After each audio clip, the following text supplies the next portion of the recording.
Pelvic floor problems सिर्फ pregnancy के बाद होते हैं? Hi, I am Richa Rehan, I am a pelvic health physiotherapist and women's health educator. ये प्रॉब्लम्स किसी भी एज में हो सकते हैं।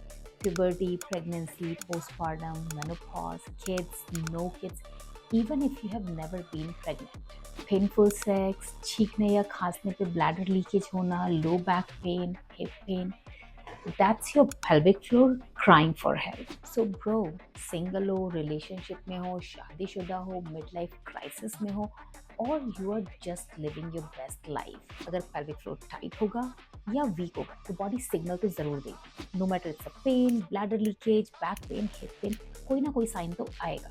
तो ना tight होना चाहिए, ना weak होना चाहिए, balance होना चाहिए। तो myth को बोलो bye, pelvic floor को बोलो hello. Learn about your body because prevention is always better than the